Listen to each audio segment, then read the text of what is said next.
మొదటగా ఈ వీడియోలో మనం భగవద్గీత అధ్యాయము 4 శ్లోకము 6ను పరిశీలిద్దాం. పుట్టుకలేని పరమాత్మ ఎలా జన్మిస్తాడనే సందేహానికి ఈ శ్లోకంలో శ్రీకృష్ణుడు స్వయంగా సమాధానమిస్తున్నాడు. మొదటగా ఈ పవిత్ర శ్లోకాన్ని భక్తితో విందాం.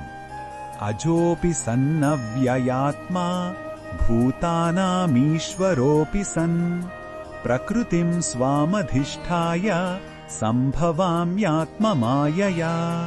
ఈ శ్లోకం అర్థమేమిటంటే శ్రీకృష్ణుడు ఇలా అంటున్నాడు, నేను పుట్టుక లేనివాడిని, నాశనం లేని శాశ్వత స్వరూపుడిని మరియు సర్వప్రాణులకు అధిపతిని.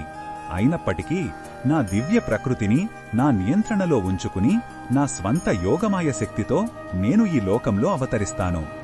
మన జననం కర్మ ఫలితం, కాని భగవంతుని అవతారం ఆయన సంకల్పం మరియు కరుణ వల్ల జరుగుతుంది.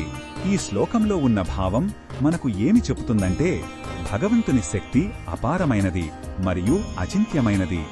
మనల్ని బంధించే ప్రకృతి శక్తి ఆయనకు పూర్తిగా అధీనంలో ఉంటుంది.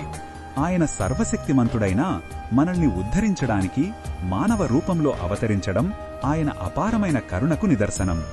ఇది మనలో భక్తిని, శరణాగతి భావాన్ని పెంచుతుంది.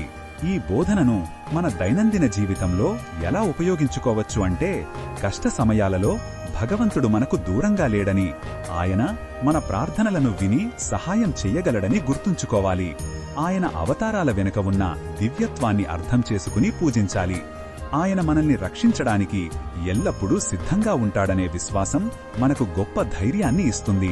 మరిన్ని భగవద్గీత శ్లోకాల అర్థాన్ని తెలుసుకోవాలంటే మా తదుపరి వీడియోలను తప్పకుండా చూడండి.